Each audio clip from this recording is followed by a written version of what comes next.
Nello sport, come nel lavoro, investi per costruire ed ottenere i risultati sperati. Non sempre questo avviene, ma Motta di Livenza da un paio di anni si sta seminando a piene mani e i risultati stanno arrivando. La prima squadra è prima in classifica in B2 e punta alla promozione in B1.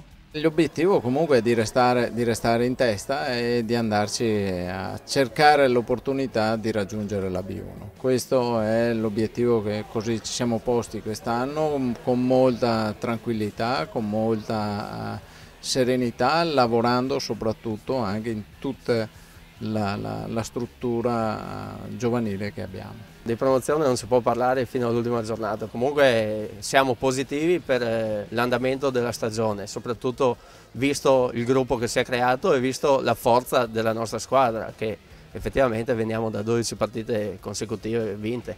Quest'anno abbiamo rivoluzionato un po' tutto, abbiamo tenuto 4 ragazzi dell'anno scorso, il resto li abbiamo cambiati, però inserendo anche dei giovani.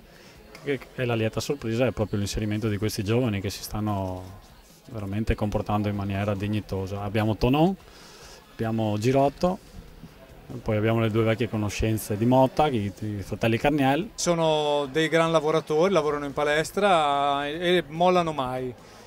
Quindi secondo me fa ben sperare questa cosa qua. Gli equilibri sono un po' delicati, ma cerchiamo di tenere tutto insieme fino alla fine.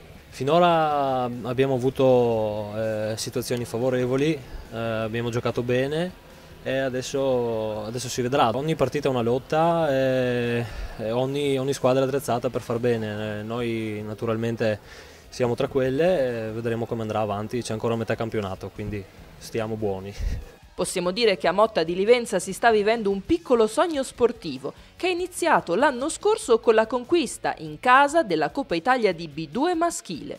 Il sogno deve continuare, anzi facciamo di tutto perché duri il più possibile e all'ultima giornata speriamo di essere qua davanti alle telecamere a festeggiare. E c'è chi parla anche in un futuro prossimo di Serie A. Alle spalle della B2 c'è un articolato progetto giovanile del quale parleremo più avanti e tutto e tutti sembrano puntare davvero in alto. C'è grande fermento, c'è tanta passione di pallavolo, c'è pubblico che segue, ci sono realtà anche sotto la prima squadra, questa è una cosa molto positiva secondo me. Il presidente ha parlato molto chiaro, ha detto che la società ambisce quest'anno al salto di categoria e nel giro di qualche anno addirittura la Serie A. Sono stato messo a parte di un progetto di più ampio respiro, quindi fa assolutamente piacere venire a lavorare in società dove fermarsi non è l'obiettivo. Questo è un po' esagerato in questa fase qua, intanto cerchiamo di raggiungere di fare il primo passo. Sicuramente se saremo in grado di arrivare alle porte della Serie A non ci tireremo indietro, insomma. Quindi creeremo tutta la struttura e tutta diciamo anche le forze finanziarie per poter sostenere una A2.